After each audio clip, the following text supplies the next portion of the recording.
பெரியார் நூலக வாசகர் வட்டத்தினுடைய வர இருக்கின்ற மரியாதைக்குரிய வழக்கறிஞர் மாணவிகு வீரமந்தினி அம்மையார் அவர்களே, இந்த நிகழ்விலே கலந்து கொண்டிருக்கின்ற பெருமகனார் மரியாதைக்குரிய பொருளாளர் ஜனார்தன் ஐயா அவர்களே, மரியாதைக்குரிய அறிவொழி காணொலி காட்சியினுடைய பெருமகனார் மரியாதைக்குரிய தாமோதரன் அவர்களே, தங்கமணி தம்பதியரே, கவிஞர் முருகையன் அவர்களே, தமிழ்நாடு திருவள்ளுவர் கழகத்தினுடைய அமைப்பாளர் மரியாதைக்குரிய வைமா குமார் அவர்களே, சென்னை மாநகராட்சியிலே கண்காணிப்பு பொறியாளர், அதாவது எஸ்சி என்று சொல்லப்படுகின்ற மிக உயரிய பதவியிலே இருந்து ஓய்வு பெற்றிருக்கிற பெருமகனார் மரியாதைக்குரிய ஐயா ஞானமணி அவர்களே, என்னோடு இணைந்து வந்திருக்கின்ற மரியாதைக்குரிய ஐயா கோ ஞானப்பிரகாசம் மேலாளர் சட்டப்பேரவையினுடைய செயலாளர் அவர்களே, எம்எம்டியினுடைய பிளானராக இருந்து ஓய்வு பெற்றிருக்கின்ற மரியாதைக்குரிய நிலவு முத்துகிருஷ்ணன் அவர்களே, மரியாதைக்குரிய நம்முடைய முத்துக்குமாரசாமி உலகநாதன் அவர்களே, என்னுடைய கெழுந்தகை நண்பர் மரியாதைக்குரிய ஐயா மோகன் அவர்களே, தமிழ் அவர்களே, நம்முடைய நாராயணன் ஐயா அவர்களே, ஐயா புலவர் பெருமானார் பின்னாடி உட்கார்ந்துருக்காரு, புலவர் பெருமானார் அவர்களே, உங்கள் அனைவரையும் நான் இந்த நேரத்திலே வணங்கி மகிழ்கிறேன். நம்முடைய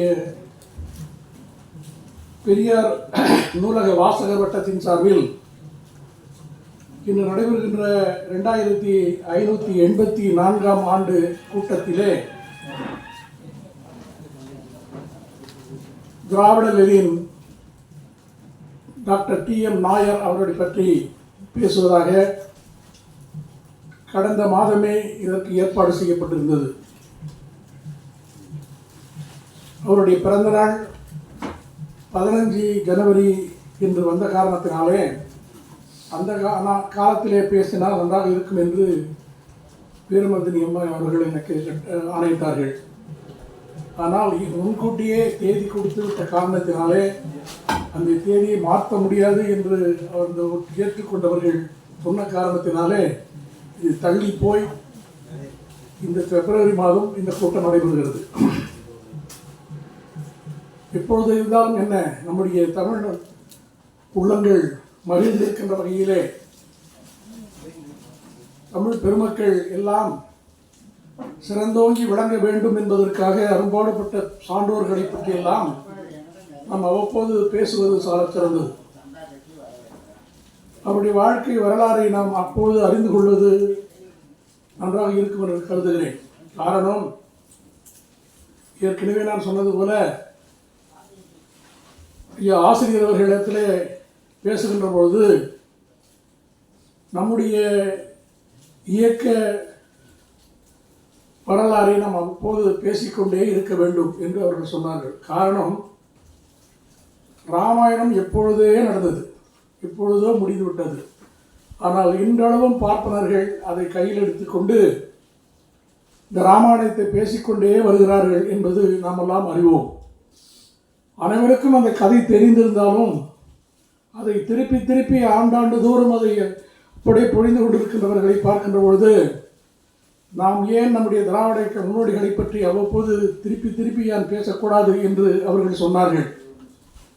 அந்த வகையில் பார்க்கிற போது ஆணிவேராக இருந்தவர், நமக்கு அச்சாணியாக இருந்தவர், திராவிட கழகம் உதிப்பதற்கு முன்பாகவே நம்முடைய சமுதாயம் உயர்ந்து வளர்ந்தோங்கி இருக்க வேண்டும் என்பதற்காக அரும்பாடுபட்டவர். உடல் பொருள் ஆவி என்று சொல்வார்களே, அதுபோன்ற ஆவியை நாம் மதிக்காவிட்டாலும் அது ஏற்றுக்கொள்ளாவிட்டாலும் இந்த உடல் பொருள் அத்தனையுமே அளித்தவர் டாக்டர் டி.எம். நாயர் அவர்கள்.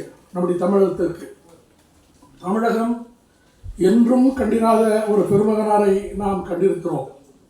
அவர் ஆற்றிய செயல்பாடுகள் என்னென்ன நிலைப்பாட்டிலே அவர்கள் எடுத்தார்கள், எதை கையில் எடுத்தார்கள், இந்த மனித இனம் தழைத்தோங்க வேண்டும், ஒவ்வொருவருக்கும் யாரும் சளைத்தவர்கள் அல்ல, யாரும் இழைத்தவர்கள் அல்ல, யாருக்கும் யாரும் தாழ்ந்தவர்கள் அல்ல என்பதை நிலைநாட்டி சென்றவர்தான் மரியாதைக்குரிய ஐயா டி.எம். நாயர் அவர்கள்.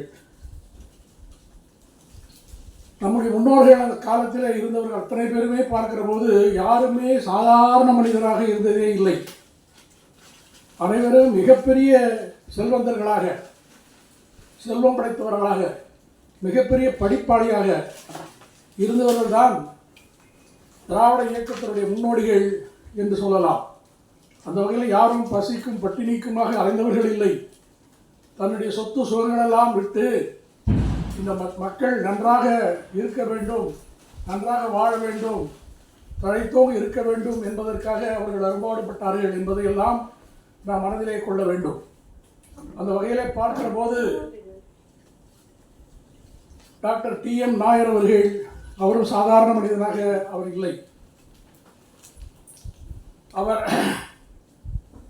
மிகப்பெரிய செல்வந்தராக, மிகப்பெரிய ரப்பர் தோட்டத்தினுடைய உரிமையாளராக அவர் இருந்திருக்கிறார் என்பதை எல்லாம் பார்க்க முடிகிறது.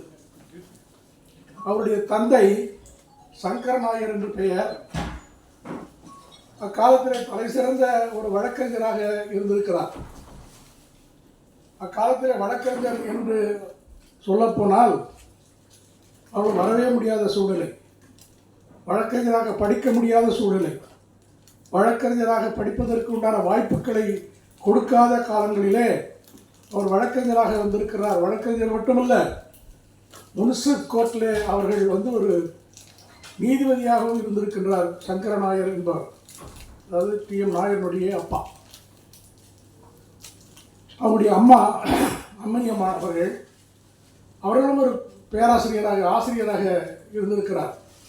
ஆசிரியர் என்று சொன்னால் அந்த காலத்தில் பெண்கள் படிக்கக்கூடாது என்ற கட்டாய விதியை நமக்கு திணிக்கப்பட்ட காலத்திலே அவர் எப்படி ஆசிரியராக ஆகியிருப்பார் என்பதை நீங்கள் எல்லாம் யோசித்து பார்க்க வேண்டும்.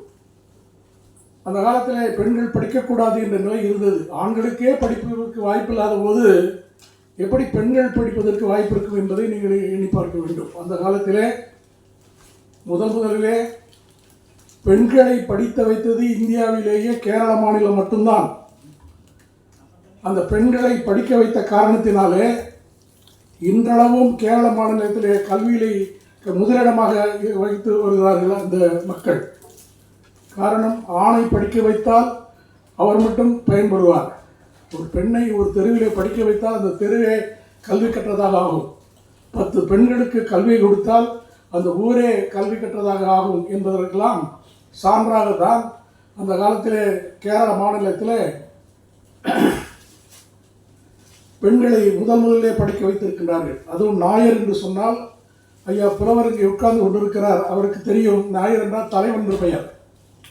இந்த தலைவன் என்ற பெயருக்கு உரித்தானதாக அவர்கள் நாயர் குடும்பம் நம்பூதிரி குடும்பத்திற்கு அடுத்த ஜாதியாக இருப்பது நாயர் குடும்பம்தான். அந்த வகையிலே அவர்கள் சிறந்தோங்கி வளர்ந்தார்கள்.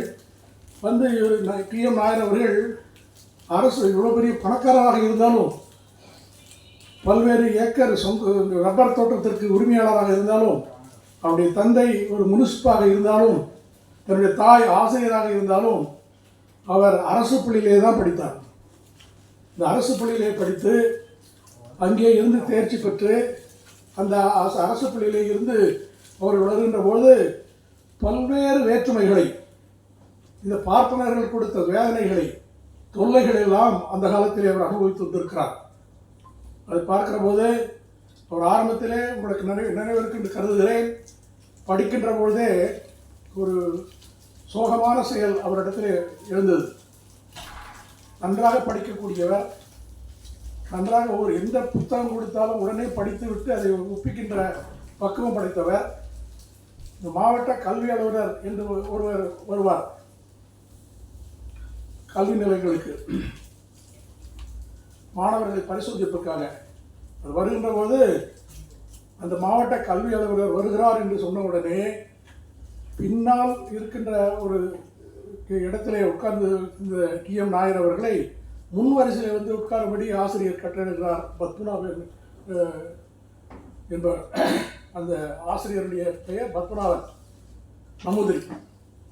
அந்த பத்மநாபன் நம்பூதிரி அவர்கள் உட்காருகிறார். கல்வி அலுவலர், மாவட்ட கல்வி அலுவலர்கள் வந்து ஒவ்வொரு இடத்துல கேள்வி கேட்கிறார் மாணவரிடத்தில். அவர் யார் இடத்துல எந்த கேள்வி கேட்டாலும் உடனே கையை தூக்குகிறார் டிஎம் நாயர். அவரை அவர் கேள்வி கேட்கவில்லை.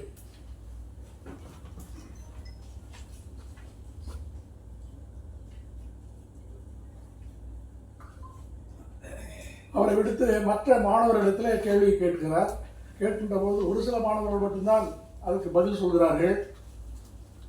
காரணம், எல்லாரும் நம்பூதிரி பார்ப்பன இனத்தை சார்ந்தவர்கள். ஐயர், ஐயங்கார், நம்பியார் போன்ற இனங்களை சார்ந்தவர்கள் தான் அங்கே உட்கார்ந்து கொண்டிருக்கிறார்கள். இவரோடு சேர்ந்து ஒரு 3 பேர் மட்டும்தான் வேற்றுமையான ஆட்கள், பார்ப்பனர் அல்லாதவர்களாக இருக்கின்றவர்கள். அந்த 3 பேர்கள் வாளாயமாக உட்கார்வது கடைசியில். அவர்கள் பள்ளிக்கு வருவதும் எல்லோரும் வந்து உட்கார்ந்து விட்ட பிறகுதான் இந்த 3 பேரும் உள்ளே அனுமதிப்பார்களாம். பிறகு மணி அடித்த பிறகு பள்ளியிலே இருக்கின்ற மாணவர்கள் அனைவருமே வெளியிலே சென்ற பிறகு இவர்கள் செல்ல வேண்டுமா? அந்த விதிகளெல்லாம் அப்பொழுது அவர்கள் விதித்து செயல்பட்டிருந்தார்கள். அப்படி பார்க்கிற போது இந்த மாவட்ட கல்வி அலுவலர் கேள்வி கேட்டார். அதற்கு பல பேர் பதில் சொல்லவில்லை. ஆனால் கையை உடனே தூக்கி கொண்டிருந்த டிஎம் நாயர் அவர்கள் ஒவ்வொரு கேள்விக்கும் பதில் தந்து கொண்டே இருந்தாராம். கடைசியிலே அவருடைய முடித்துவிட்டு வெளியிலே செல்கின்ற பொழுது ஓடி போய் அவர் வந்து ஆங்கிலேயர், வெள்ளைக்காரர். அவரே ஒரு பார்ப்பனராக இருந்தால் அது வேற்றுமை வேறுமாக இருந்திருக்கும். ஆனால் அவரிடத்தில் ஓடி போய் சென்று, ஐயா, நீங்கள் கேட்ட கேள்விக்கெல்லாம் நான் பதில் சொன்னேன். இப்பொழுது நீங்கள் கேட்பது எந்த கேள்வி கேட்டாலும் நான் பதில் சொல்வது தயாராக இருக்கிறேன்.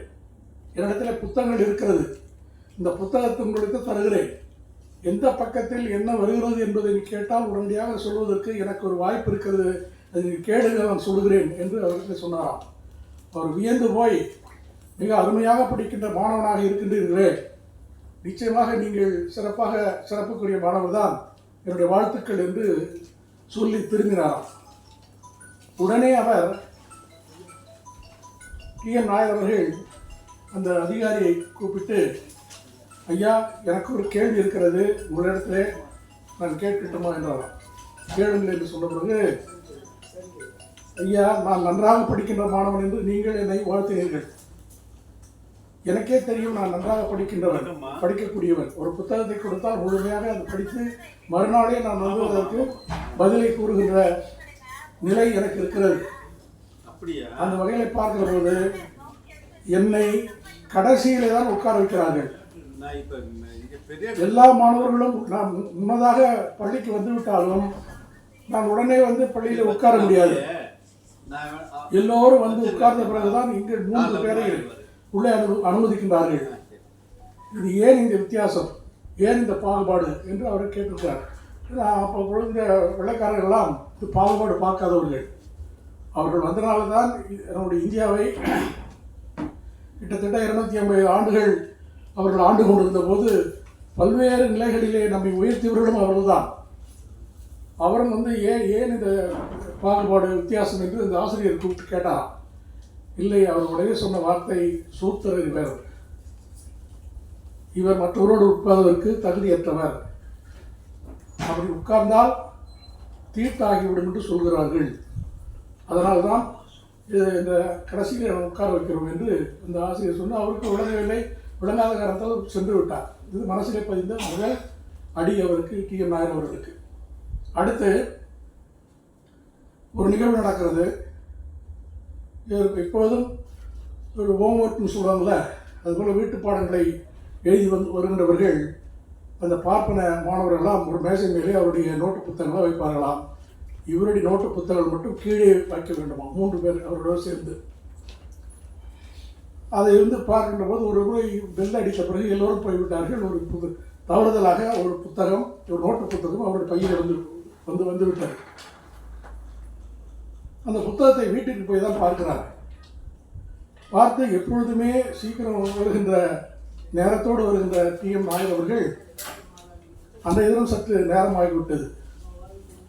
அவர் நேராக வருகிறார். வந்த பிறகு ஆசிரியரிடத்தில், ஐயா, ஒரு மாணவனுடைய நோட்டு புத்தகம் என்னுடைய கையில் வந்துவிட்டது, அது தவறுதலாக வந்துவிட்டது, அதை நான் நீங்கள் மேசையில் வைக்கிறேன், நீங்கள் எடுத்து அந்த உரிய மாணவர்களுக்கு அதை கொடுத்து விடுங்கள் என்று சொன்னாலாம்.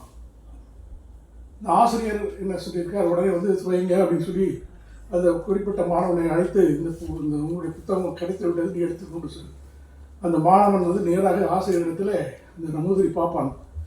ஆசிரியரிடத்தில் காதிலே வந்து, இது சூத்திரன் வீட்டிற்கு சென்று வந்த நோட்டு புத்தகம், இதை நான் எடுத்து செல்லக்கூடாது, இது இப்படியே நீங்கள் கொடுத்து விடுங்கள் என்று சொன்னாராம். அது சொன்ன பிறகு உடனே டிஎம் நாயரனுடைய புத்தக பையை உடனே கொண்டு வந்து மேசையிலே வையன்னு சொன்னாராம் ஆசிரியர். நீங்கள் எதற்காக கேட்குறாருன்னு தெரியாமல் அவர் நோட்டு தன்னுடைய புத்தக பையை கொண்டு வந்து அவர் மேசையின் அடியிலே கொண்டு வந்து வைத்திருக்கிறார். அப்பொழுதெல்லாம் அடிப்பதற்கு பிரம்பு வச்சுருப்பாங்க. அந்த பிரம்பு பெரும்பாலும் இந்த நோட்டு புத்தக பையையும் நோட்டு புத்தக பையையும் வெளியே கொண்டு போய் தீ வைத்து எரித்து விட்டாராம். அவருக்கு பட்ட ஒரு மிகப்பெரிய ஒரு தவிப்பு அந்த காலத்தில் இது 2வது. 3வது, நீண்ட நெடிய முடியை வளர்த்துருந்தாரா அந்த காலத்தில் அவர்கள். அப்போது வளர்த்துருந்த முடியினுடைய பேஷன் தான் இப்போ இருக்குது. இப்போ வந்து மாணவர்கள் வச்சுருந்தாலும் நேராக சுற்றி வெட்டிக்கிறாங்க, நிறைய தலைமுடி வளர்த்துக்கிறாங்க. அதெல்லாம் அந்த காலத்தில் 100 ஆண்டுகளுக்கு முன்பாக இருந்த ஒரு நிலைப்பாடு தான். அந்த நீண்ட நெடிய பெண்களுக்கு இருக்கின்ற முடியை போல் அவர் இருக்குமா. அவர் உட்கார்ற போது அவர் முடியை விரித்து விட்டு பின்னாடி உட்கார்றாராம். அதை பின்னாடி இருந்த இந்த பார்ப்பன மாணவர்கள் ஒரு நாள் கத்திரி எடுத்து வெட்டி விட்டாராம். அதை பார்த்து சிரித்து விட்டு பேசாமல் இருந்தாராம். கடைசியில் ஆசிரியர் வெளியில் போன பிறகு அந்த 3 பேர்கள் சம்பந்தப்பட்ட ஆட்களை போடுன்னு போட்டார். அது படித்து 3 இந்த 3 நிலைப்பாட்டை மனதிலே அவருக்கு பதிந்த ஒரு சூழ்நிலையை இதுவரை மனதிலே வைத்துக் கொண்டிருந்தார். நாயர் என்று சொல்லப்படுகின்ற இந்த பார்ப்பனருக்கு சமமானவர்கள் தான் இப்போதும் நம்ம கேரள மாநிலத்தில். ஆனால் அப்போது இல்லை.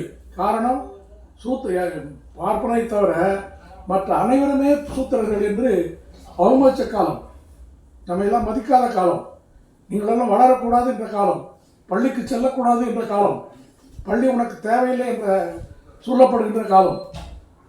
அந்த காலங்களிலே அவர்கள் நன்றாக படிக்கின்ற வாய்ப்பு கிடைத்து கடைசியில் எழுதி படிப்பை அங்கே முடித்துவிட்டு கேரள மாநிலத்திலே கல்லூரி இருக்கிறது. ஆனால் அங்கு சேரவில்லை. நான் மாநில கல்லூரி தான் படிப்பேன் என்று தந்தையிடம் சொல்லி அங்கே இருந்து மாநில கல்லூரிக்கு வந்து சேருகிறார். அவர் மாநில கல்லூரிக்கு வந்து சேர்ந்ததும் அங்கே இருக்கின்ற மாணவர்களிலே தலை சிறந்த மாணவராக அவர் தேர்வு செய்யப்படுகிறார். மாவட்டத்திலே ஒருவராக அந்த மாநில கல்லூரியிலே தேர்வு செய்கிறார். முன்பெல்லாம் எனக்கு தெரிந்து பல நேரங்களிலே சர் பி.டி. தியாகராயர், நம்முடைய நடேச முதலியார், டிஎம் நாயர், இந்த 3 பேருடைய படங்கள் மாநில கல்லூரியில் இருந்தது. திராவிட இயக்கம் என்று எல்லா இயக்கத்தையும் சொல்ல முடியாது, சொல்லக்கூடாது. அது ஒரு திராவிட இயக்கம் வந்தது. அவர்கள் காலத்திலே அந்த படங்கள் நீக்கப்பட்டது. அந்த நீக்கப்பட்ட இடத்திலே அந்த முதல்வருடைய படம் வைக்கப்பட்டிருந்தது என்பதை பார்த்து நான் மிகவும் ஆச்சரியப்பட்டேன், மிகவும் வெட்கப்பட்டேன். நமக்காக உழைத்த பெருமனார்கள், நம்முடைய பிள்ளைகள் நன்றாக இருக்க வேண்டும் என்று பாடுபட்ட பெருமகனார்கள் அனைவருமே அவர்களுக்கெல்லாம் கொடுக்க மரியாதை நம்மெல்லாம் கொடுக்கவில்லை என்றாலும் அவர்கள் பிற்காலத்தில் இவர்கள் யார் என்று தெரியாத வகையில் அவர்கள் இருட்டடிப்பு செய்கிறார்கள் என்பதை பார்க்கின்ற போது அவர்கள் செய்த தியாகமெல்லாம் பறந்து ஓடி விடுகிறது. அது பார்க்கும்போது அந்த காலத்தில், அதாவது இப்போ காந்தி மகான் அவர்கள் அக்டோபர் 2ஆம் தேதி பிறந்தார். அவர் பிறந்த நாளுக்கு எல்லாம் லீவ் விடுறாங்க.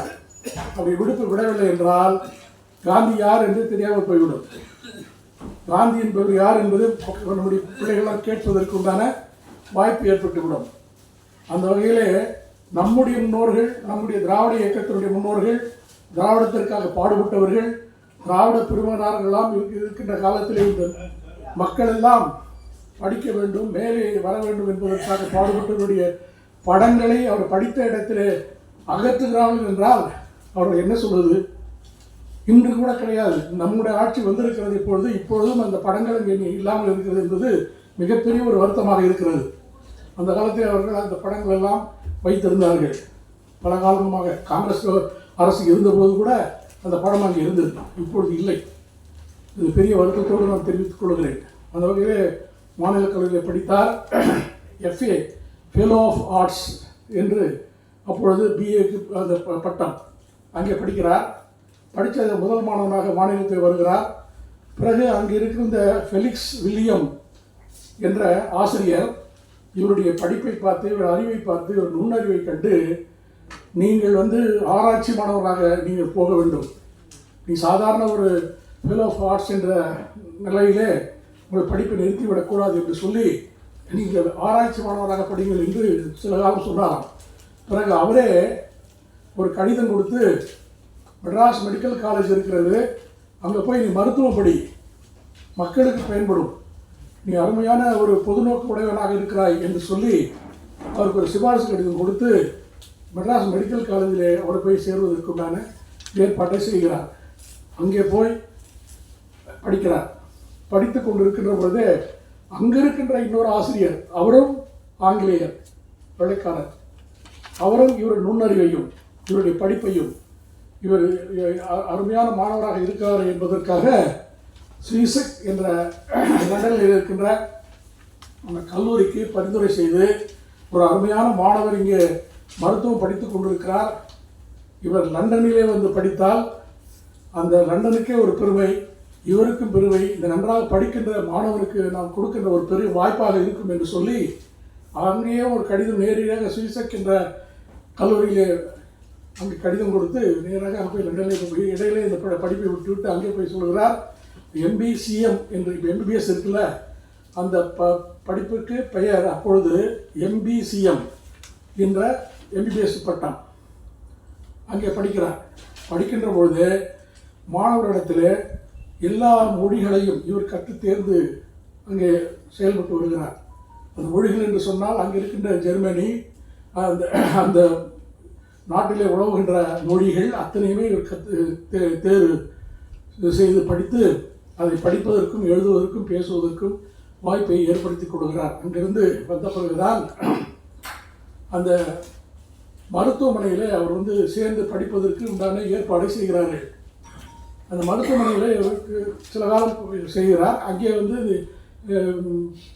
மேற்படிப்புக்காக இஎன்டி என்ற சப்ஜெக்ட் எடுத்து அந்த இஎன்டி படிப்பை அவர் படிக்கிறார். அங்கேயும் தேர்வு செய்கிறார். தேர்ந்த பிறகு ஹவுசர்ஸ் என்று சொல்வார்கள், அது போன்று சில பயிற்சி மருத்துவராக அந்த பள்ளியில் இருக்கின்ற பொழுது அந்த மருத்துவமனை மிக சாதாரண மருத்துவமனையாக இருந்தது. இவர் மக்களிடத்திலே பழகின்ற விதம், இவர் மக்களிடத்திலே பேசுகின்ற விதம், ஒரு நகைச்சுவையாக பேசுகின்ற ஒரு வார்த்தைகள் படைத்த நாயர் அவர்கள் வருகின்ற நோயாளிகளுக்கெல்லாம் அருமையாக பேசி அவர்களை சிரிக்க வைத்து அவர்களுக்கு இந்த வியாதிக்கு சிகிச்சை அளித்து கொண்டு வந்திருக்கிறார். இப்பொழுது அங்கே நிறைய பேர் வருவதற்கு உண்டான வாய்ப்பு ஏற்பட்டிருக்கிறது. அந்த நிறைய பேர் வருவதற்கு பார்த்து மகிழ்ந்த இவர், இங்கே நாம் படித்து விட்டோம், முடித்து விட்டோம், ஆனால் நாம் வளர்ந்த இடத்திலே, நாம் பிறந்த இடத்திலே இந்தியாவிற்கு சென்று அங்கே இருக்கிற மக்களுக்கு நாம் ஏதாவது உதவி செய்ய வேண்டும் இந்த மருத்துவத்தால் என்று சொல்லி அங்கிருந்து 1997 அங்கே புறப்படுவதற்கு எத்தனைக்கிறார். அங்கே இருக்கின்ற சீஃப் டாக்டர், அந்த மருத்துவமனையுடைய இயக்குனர் அனைவருமே ஓடி உனக்கு எவ்வளவு சம்பளம் தேவையோ அவ்வளவு சம்பளம் தருகிறேன், நீ இந்தியாவுக்கு போக வேண்டாம், இங்கே இருங்கள் என்று அவர் மன்றாடி கேட்டுக்கொண்டிருக்கிறார்கள்.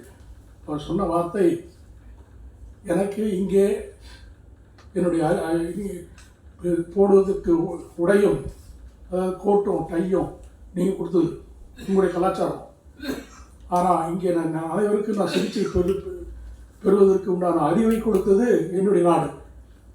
என்னுடைய நாட்டிற்கு நான் உதவி செய்ய வேண்டும், அங்கே இருக்கின்ற மக்களுக்கு நான் உதவ வேண்டும், அதற்காக நீங்கள் மன்னித்துக் கொள்ளுங்கள், நான் அங்கே செல்கிறேன் என்று நேரடியாக சென்னைக்கு வருகிறார். 1897 இவர் பிறந்தது 1868. இந்த படிப்பெல்லாம் முடித்து இங்கு வருகிறார். வந்த பிறகு வாழா இல்லவில்லை. பெரிய மருத்துவமனைகள், நிறைய மருத்துவமனைகள் அங்கங்கே இருக்கின்ற சிறு சிறு மருத்துவமனைகளை மக்களுக்காக திறந்து வைக்கிறார்.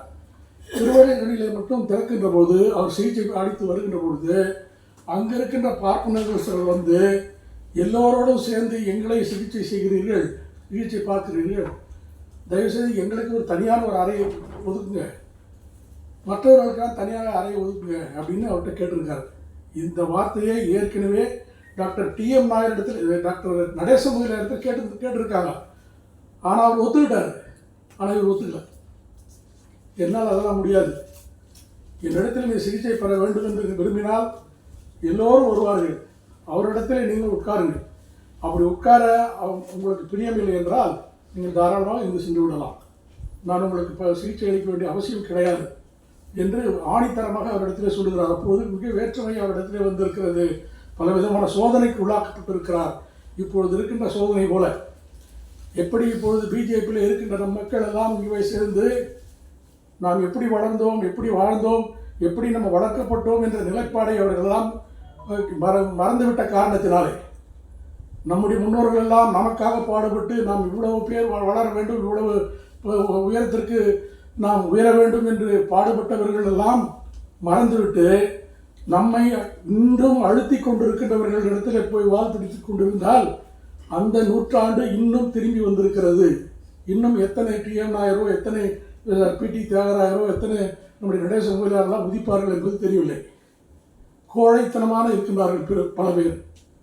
கோழைத்தனமாக இப்போது செயல்பட்டு கொண்டு வருகிறார்கள். ஒரு கட்சியிலே சேருகிறோம், இந்த கட்சியினால் இந்த மக்களுக்கு என்ன நன்மை, ஏன் இந்த கட்சியிலே நாம் சேர வேண்டும், நமக்கு நன்மையாக இருக்கிறது என்பதற்காக சேரக்கூடாது, நம்மை சார்ந்த மக்கள் பயனடைகிறார்களா என்பதை யோசித்து பார்த்துத்தான் ஒரு இடத்திலே போய் சேர்ந்து பணியாற்ற வேண்டும். அந்த நிலைப்பாட்டை அவர்கள் தவிர்த்திருக்கிறார்கள். இதே நிலைப்பாடு டாக்டர் டிஎம் நாயருக்கு பல வகையிலே தொலை கொடுத்தார்கள். அவர் படிப்பில் லண்டனிலே படித்தார், லண்டனிலே படித்து பட்டம் பெற்று வந்தார். ஆனால் அவருடைய படிப்பே சோதனைக்குள்ளாக்கப்பட்டு அங்கே இருக்கின்ற இந்த சுவிசெக் மருத்துவமனையிலே பல்கலைக்கழகத்திலே கடிதம் எழுதி அவருடைய படிப்பு உண்மைதானா என்று ஆராய்ந்தார்கள். எவ்வளோ கேவலமான செயல்களெல்லாம் பார்த்துருக்காரு. அவ்வளோ பெரிய மனிதர், மனது மிக புண்பட்டு போன அவர் செய்த அந்த இந்த பார்ப்பனர் கொடுக்கின்ற அத்தனை தொல்லைகளுக்கும் ஆளாக்கப்பட்ட காரணத்தினாலே தான் ஈட்டி வந்த பணங்கள் அத்தனையுமே, லண்டனிலே சம்பாதித்த பணங்கள் அத்தனையுமே அவருடைய சொந்த ஊரான கேரளத்திலே கொண்டு செலவிடவே இல்லை. நம்முடைய சென்னை மாகாணம் என்று சொல்லப்படுகிற இந்த மாகாணத்தில் தான் அவருடைய முழு பணத்தையும் செலவழித்திருக்கிறார் என்பதை நாம் தெரிந்து கொள்ள வேண்டும். எவ்வளவு பெரிய சாதனை புரிந்திருக்கிறார் என்பதையெல்லாம் பார்க்கிற போது இது போன்ற மக்களெல்லாம் நமக்கு செய்தார்களே, இது போன்ற மக்களெல்லாம் நமக்கு பெரும் தலைவர்களெல்லாம் நமக்காக பாடுபட்டிருக்கிறார்களே என்ற நிலைப்பாட்டை நாம் அவ்வப்போது தெரிந்தாக வேண்டும், படிக்க வேண்டும், அவர்களை பற்றி அறிந்து தெரிந்தாக வேண்டும் என்று நான் இங்கே பெருமையோடு தெரிவித்துக் கொள்கிறேன். நமக்கெல்லாம் அந்த உணர்வு வர வேண்டும். உணர்வு இல்லை என்றால் நாமெல்லாம் இன்னும் ஒரு சோதனைக்குள்ளாக மனிதர்களாக ஆக்கப்படுவோம் என்பதை நான் நீங்கள்லாம் தெரிந்தாக வேண்டும் என்று பணியோடு தெரிவித்துக் கொள்கிறேன். அந்த வகையில் அவர்கள் இங்கே வந்த பிறகு அவர் படித்துவிட்டு வந்த பிறகு வாழ இல்லை. 1914ஆம் ஆண்டு ஐயா புலவருக்கு தெரியும், நம்முடைய உலக போர் நடந்தது. முதல் உலகப் போர் உங்களுக்கு தெரியும். 1914ஆம் ஆண்டு உலகப் போர் நடந்தது. அந்த உலகப் போரிலே நம்முடைய இந்திய சிப்பாய்கள் பல வகையிலே அவர்கள் காயமுற்றார்கள், பல வகையிலே ஊனமுற்றார்கள்.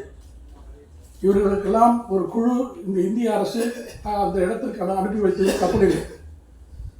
இந்த செய்தியை அறிந்த டிஎம் நாயர் அவர்கள் பல பேர் சொல்கிறார்கள், நானும் மருத்துவன், என்னை சார்ந்த என் நாட்டை சார்ந்த சிப்பாய்கள் எல்லாம் அடிபட்டு இருக்கிறார்கள், ஊனமுற்று இருக்கிறார்கள், அவர்களை பார்ப்பதற்கு பல பேர் இருந்தாலும் நான் பார்க்கிறேன், எனக்கு காசு சம்பளம் வேண்டாம் என்று சொல்லி அவரே வாலண்டரியாக அவர் கப்பலிலே சென்று அந்த சிப்பாய்களுக்கெல்லாம் இலவசமாக சிகிச்சை செய்திருக்கிறார். சிப்பாய்களுக்கு சிகிச்சை செய்து மட்டுமல்ல, அந்த சிப்பாய்களின் வார்டு அவர்கள் அடிபட்டு கிடத்தி வைக்கப்பட்டிருக்கின்ற அந்த வார்டிலே சென்றால் இவர் வந்தாலே நன்றாக ஒரு நோய்வாய்ப்பட்டு அலறி கொண்டிருக்கின்ற எந்திரிச்சு சிரிப்பான். அதுபோல் நகைச்சுவையோடு அவர்களுக்கு சிகிச்சை அளிப்பாராம்.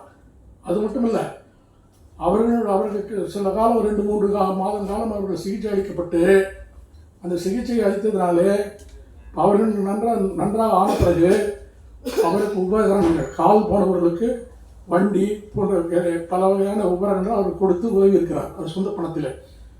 அது மட்டுமல்ல, அவர் அங்கேருந்து இங்கே புறப்படுவதற்கு முன்பாக அடிப்பட்ட சிப்பாயினுடைய குடும்பங்கள் அத்தனையுமே வரவழைத்து அவர்களுக்கு ஒரு பெரிய விருந்தளித்து, உங்களுடைய குறைகள் எதுவாக இருந்தாலும் சரி என்னிடத்தில் சொல்லுங்கள் என்று சொல்லி, நீங்கள் ஒன்றே ஒன்று எனக்காக உங்களிடத்தில் மன்றாடி கேட்டுக்கொள்கிறேன், உங்கள் பிள்ளைகளை படிக்க வையுங்கள். உங்கள் பிள்ளைகளை எப்பொழுதுமே படிப்பதற்கு உண்டான வாய்ப்பு இருந்தும் அதை தவிர்த்து விடாதீர்கள். அப்படி வசதி வாய்ப்பு இல்லை என்றால் என்னிடத்திலே சொல்லுங்கள், முடிந்த அளவுக்கு நான் உதவி செய்கிறேன் என்று அந்த அடிப்பட்ட சிப்பாயிடத்திலே சொல்லியிருக்கிறார். இது போன்ற ஒரு பெருமகனாக நாமெல்லாம் எப்படி போற்ற வேண்டும், பாராட்ட வேண்டும், எண்ணி பாருங்கள். அந்த உணவை பார்த்து வந்தார். அந்த பிறகு அவரை வழி கட்டாயமாக காங்கிரஸிலே சேர்த்து விடுகிறார்கள். காங்கிரஸில் சேர்த்த பிறகு அவர் அங்கேயும் சும்மா இல்லை. அந்த காங்கிரஸில் சேர்ந்து பலவிதமான கூட்டங்களில், அதாவது வாலண்டியர்ஸ் என்று சொல்லப்படுகின்ற வாலண்டியர்ஸ் தலைவராக அவர் நியமிக்கப்படுகிறார். அப்பொழுது இந்திய விடுதலைக்காக போராடுகின்ற கூட்டங்கள் நிறைய இருந்தது.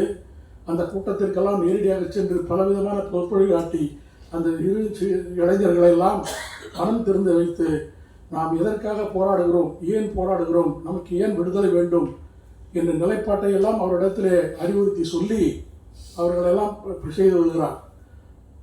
ஒரு காங்கிரஸுக்கு ஒரு மிகப்பெரிய சோதனை வந்தது. அந்த சோதனை 1885ஆம் ஆண்டு ஆகஸ்ட் மாதம் 12ஆம் தேதி இந்திய காங்கிரஸ் துவங்கப்பட்டது. உங்களுக்கு தெரியும், இந்த இந்திய காங்கிரஸ் துவங்கப்பட்ட பிறகு அந்த இடத்திலே அவர்கள் இருந்தவர்கள் பல பேர், அதாவது AUU என்றவர் தான் அந்த காங்கிரஸ், அதாவது அவர் வெள்ளக்காரர், அவர் தான் இந்திய காங்கிரஸ் துவங்குறார். அது துவங்கிய பிறகு அவர் தலைவராக ஏற்றுக்கொள்ளவில்லை. ஒரு பெங்காலியை தான் தலைவராக போடுகிறார். அந்த பெங்காலியை போட்டு தாதா நவரோஜி போன்ற பெரும் ஆளுமைகளை அந்த இடத்துல அவர்கள் சேர்க்கிறார்கள். சேர்த்து காங்கிரஸை உண்டு கொள்கிறார். அவர்களுடைய பிற வேற்றுமையோடு இருந்தது. ஒருவருக்கொருவர் சண்டையிட்டுக் கொள்கிறார்கள். சண்டையிட்டுக் கொண்டு அவர்கள் பிரிந்து விடுகிறார்கள் காங்கிரஸில் இருந்து. இவர் காங்கிரஸிலே சாதாரணமானதாக இருக்கிறார், மாநிலத்தினுடைய தலைவராக இருக்கின்றார், வாலண்டியர்ஸினுடைய தலைவர்.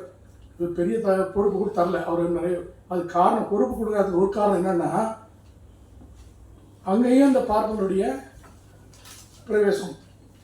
அது எப்படி வந்ததுன்னா, நம்ம ஓவர்லோட் அன்னிபேசன் அவர்கள் ஒரு இயக்கம் வைத்திருந்தார். அதில் பல பேர், பல ஆளுமைகள், காங்கிரஸில் இருக்கின்றவர்கள் அத்தனை பேருமே பார்ப்பனர்களாக இருந்த காரணத்தினாலே அன்னிபேசன் அவர்கள் அந்த குழுவை மிக நேர்த்தியாக நடத்தி சென்றார். அப்பொழுது புத்தகங்கள் வெளிப்பட்டது, மாநாடு நடத்தினார்கள். அப்பொழுதெல்லாம் இதனுடைய பெரும் பங்கு, நாயனுடைய பெரும் பங்கு இருந்தது. அந்த பெரும் பங்கை இருட்டடிப்பு செய்தார் அவருடைய அந்த அருண்டேல் என்று சொல்லப்படுகின்ற அந்த அன்னிபேசன் என்று சொல்லப்படுகின்ற ரமையா. அவர் அவர் இருட்டடிப்பு செய்ததன் காரணத்தினால இவர் அப்புறம் மனம் பெரிதாக பாதிக்கவில்லை. பரவாயில்ல, என்னுடைய செயல்பாடுகளை இந்த மாதிரி புறக்கணித்தால் பரவாயில்லை, அதனால் இந்த நம்முடைய காங்கிரஸ் நன்றாக இருக்க வேண்டும், வளர வேண்டும், இந்த விடுதலைக்காக போராட வேண்டும் என்று அவர்கள் பண்ணார்கள். அந்த நிலையிலே இருந்தவர் இந்த காங்கிரஸை தோற்றுவித்த இந்த 8 மகான்கள், பெரியவர்கள் அத்தனை பேருமே அங்கே ஒவ்வொரு இடத்திலையும் அவர் சென்று விட்டார்கள். ஒவ்வொரு இடத்திலையும் அவர்கள் நேரடியாக சென்று அவர்களை பார்த்து பேசி, இந்த காங்கிரஸை எப்படியாவது நீங்கள் குலைத்து விட வேண்டாம் என்று அவரிடத்தில் மன்றாடி கேட்டுக்கொண்டு அவர்களெல்லாம் மறுபடியும் ஒன்றாக இணைத்து காங்கிரஸ் அழிந்து போகாமல் இருப்பதற்கும் உடையாமல் இருப்பதற்கும், காங்கிரஸ் அந்த காலத்திலே அது வீணாக போகக்கூடாது என்று பெரும்பாடுபட்டு அனைவருமே ஒருங்கிணைத்த ஒரு மிகப்பெரிய பொறுப்பு ஐயா PM நாயர் அவர்களை சாரும் என்பதை நான் சொல்லாவிட்டாலும் மகாத்மா காந்தி அவர்கள் எங்கு சென்றாலும், எந்த கூட்டத்திற்கு சென்றாலும், ஏன்னா மகாத்மா காந்தி ரொம்ப ஜூனியர், காங்கிரஸை சேர்ந்து 1914 சேர்றார். ஆனால் இவங்க எப்போ 1968 இருக்காங்க. 1885 காங்கிரஸ் உருவாகுது. அந்த உருவான பிறகு மகாத்மா காந்தி அவர்கள் இந்த காங்கிரஸை ஒன்றாக இணைத்து அது உடையாமல் செய்த ஒரு மிகப்பெரிய பங்கினை டாக்டர் டி.எம். நாயர் அவர்கள் ஏற்படுத்தினார்கள், செய்தார்கள் என்பதை போகின்ற இடத்தில் எல்லா இடத்திலையும் நாயரை பற்றி சொன்னார்கள். ஆனால் தமிழகத்திலே ஒரு ஆள் சொல்லவில்லை. அவர் காந்தி மகான் சொன்ன காரணத்தினாலே தான் பல பேர் வடபுலத்தில் இருக்கின்றவர்கள் நம்முடைய டி.எம். நாயரை பற்றி முழுமையாக அறிந்து கொண்டார்கள். அந்த வகையில் அந்த நிலைப்பாட்டை அவர்கள் செய்து வந்தார்கள். செய்து வந்தபோது காங்கிரஸ் நிலை பெற்றது. காங்கிரஸும் நன்றாக வளர்ந்தது. இவரும் அங்கே இருந்தார், பலவிதமான சோதனைக்கு உட்பட்டு. முன்னே சொன்னேன், காங்கிரஸ் தலைவர்கள் ஒரு ஏதாவது மாவடி போட்டிருக்கான திண்டு இது மாதிரி கீழே அங்கே போய் அப்படி உட்காருவாங்க. அதில் பார்ப்பனரை தவிர மற்றவர் அந்த காங்கிரஸ் தலைவர்களை உள்ளே போய் பார்க்கக்கூடாது. பார்ப்பதாக இருந்தால் அவர்கள் செப்பலை வெளியே காட்டிவிட்டு காலில் துணியை கட்டிக்கொண்டு உள்ளே வர வேண்டும். ரெண்டு காலையும் அப்படியே துணியை கட்டிக்கொண்டு வந்தாலும் அந்த காங்கிரஸ் தலைவர்களை அந்த காலத்தில் பார்த்தால் அவர் வெளியே போன பிறகு அவர் நின்ற இடத்தை கழுவாரலாம். இதையெல்லாம் பிட்டி தியாகராயரே உணர்ந்தார். அவரும் வெளிவருவதற்கு பல காரணங்கள் இருந்தது. அந்த காரணங்களே இது ஒன்று. டி.எம். நாயர் அவர்கள் ஒரு மேலை நாட்டிலே சென்று படித்தவர். அவர் இந்த ஒழுக்கத்தை எல்லாம் நன்றாக கடைபிடிப்பார். ஆனால் ஒரு செருப்பை வெளியே காட்டி விட்டு வா, அந்த இதெல்லாம் அவருக்கு செல்லாது. அவர் நேரடியாக வருவார், போவார், யாரும் அவருடைய கேட்க முடியாது. கேட்டாலும் மிகப்பெரிய கடுமையான கோபத்துக்குள்ளான உள்ளாவார். கோபம் வந்தால் மிக சாதாரணமான கோபமாக இருக்காது. டி.எம். நாயர் அவர்களுக்கு அவர் சாதாரணமாக ஒழுக்கமான மனிதராக இருந்தும் கோபம் என்று வந்துவிட்டால் அங்கே இருப்பவர்கள் சரியான பாடத்தை கற்றுக்கொள்வார்கள் அவரிடத்தில். அந்த நிலைப்பாட்டை எல்லாம் அங்கே இருந்தபோது அங்கே இருந்து வெளிவருவதற்கு பலவிதமான முயற்சிகளை நம்முடைய நடேச முதலியார் அவர்கள் முயற்சிக்கிறார். அவர் வெளியே கொண்டு வரணும் காங்கிரஸில் இருந்து. அதே போன்று பிட்டி தியாகராயர் அவர்களை வெளியிலே கொண்டு வர வேண்டும். நம்முடைய மக்கள் எல்லாம் அவதிப்படுகிறார்கள் என்று தெரிந்து கடைசியில் அவர்கள் பலவிதமான சோதனைக்கு உள்ளாக்கப்பட்டும் அவர்கள் வெளியே வரவில்லை. சென்னை மாநகராட்சியில் 1912 16 வரை 12 ஆண்டுகள் சென்னை மாநகராட்சியிலே உறுப்பினராக இருந்து பணியாற்றி கொண்டு வருகிறார்.